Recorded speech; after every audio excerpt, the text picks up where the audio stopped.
The new year brings new health goals and wealth goals. Protecting your identity is an important step. Your info is in endless places that could expose you to identity theft, leading to lost funds. LifeLock monitors millions of data points per second. If your identity is stolen, our restoration specialists will fix it, guaranteed, or your money back. Resolve to make identity health and wealth part of your New Year's goals with LifeLock. Save up to 40% your first year. Visit lifelock.com/podcast. Terms apply. Oh, it's such a clutch off-season pickup, Dave. I was worried we'd bring back the same team. I meant those blackout motorized shades. Blinds.com made it crazy affordable to replace our old blinds. Hard to install? No, it's easy. I installed these and then got some for my mom. She talked to a design consultant for free and scheduled a professional measure and install. Hall of Fame son. They're the #1 online retailer of custom window coverings in the world. Blinds.com is the GOAT. Visit Blinds.com now for up to 45% off site-wide and free professional installation. Rules and restrictions apply. Hey there, Duke fans. Welcome to episode number 784 of the Duke Basketball Roundup. We are coming to you about 14 seconds after the game went off on my TV, and holy crap, what a game it was. 84-73 to final. It was an absolute tale of two halves. Very quickly, this is a vibes episode because we have Jason Evans, who's here. I'm Donald Wine. I am not on an airplane. Jason Evans is literally in a lavatory right now. That is not hyperbole. He is literally in a lavatory. Jason, say hi from the lavatory. Hello, everybody. How do I sound from 20,000 feet? You're higher than 20,000 feet. You're also probably over an ocean, but you're also in a lavatory. Also not in a lavatory, Scott Rich. Scott Rich is with us. He'll be with us for the next couple weeks while Jason is literally on his way to Africa. Scott, say hi to everybody. Is that the most stunning Duke win since the Zion Williamson comeback against Louisville? It's up there. It's way up there. Wow. I don't even know. That game, let's put it this way, ladies and gentlemen. This is the first take. This is recording. That game, that Zion game against Louisville has a lost tape that's out there that wasn't recorded. So that's always going to be number one for me as far as comebacks and this podcast era that we have. But guys, again, we're not doing real stats. Scott and I will be back a little bit later to do some stats, but let's just talk about the game. Jason, tell us how you watched it, because I think you were able to watch a few minutes of it. Like you came in a few minutes. Yeah, I'm the good luck charm. Guys, I'm the good luck charm. I was not able to watch. I was catching stats and stuff, but I couldn't really watch the first half. And then I came in the second half. So this is clearly the formula. It's all me, baby. Yeah, it was incredible to watch. And I'm just going to go ahead and say it. This is the Caleb Foster game. This will supplant the Michigan State game his freshman year as the Caleb Foster game. What CFOS did in that second half, going downhill at the basket, unstoppable, making all the right decisions. I mean, Scott, go ahead. What's the word? Give us the word. What was it? It was Zubekian. It was Brian Zubek against Maryland in 2010. Where the hell did that come from? That's the guy we've been looking to see for 2-3 years. That's who we thought Caleb Foster was. That's who a 6'5" physical point guard. That's what we've been waiting for as Duke fans for 3 years. And we got it, and man, did it come at the right time. You know, first of all, for the people out there, when you hear this is going to be a raw, like we talk about the raw and cut footage from the summer. This isn't actually raw and cut because I'll just be real. Jason, I can hear half of what you're saying, but I can feel the passion. So I'm going to let it ride while you're in that lavatory. But guys, look, I think Caleb Foster's one thing, but the halftime changes that were made were simply stunning, for lack of a better word. And it wasn't like a full-on blitz to get back to take the lead. It was a slow burn to get from down, 12, 14 at one point, to crawl the way back to be down 9 points or 10 points at halftime, and then to slowly chip away at that lead until they took the lead at 54-53. They did have to battle back and forth a couple of possessions with Louisville before they finally took the lead and extended the lead. And all of a sudden we're looking at this game and we're like, wow, we're up 10 points. So it was CFOS. It was Dame Sarr just covering Ryan Conwell like white on rice for the second half. Cam Boozer, Slim, all those guys contributed. Malik Brown on defense. My goodness, like I don't know if that team that five that I just mentioned. I don't know if they ever get rust again, Scott. Let me just say this.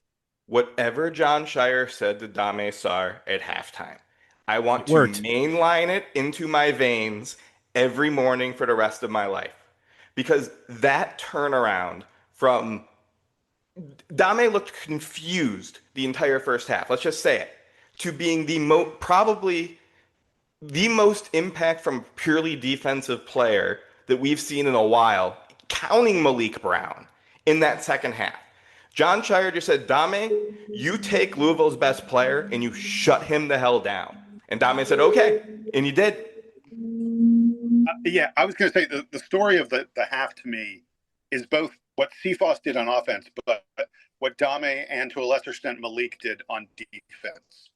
Because they were like, I think Malik Brown has 6 arms or something like that. Like he is the spider because his arms are everywhere. And Dame Sar made Ryan Conwell, who is a competent player, who had a great first half, made him into someone who was scared. That's just it's so impressive. I can't say enough about this is a team that has struggled on defense so much.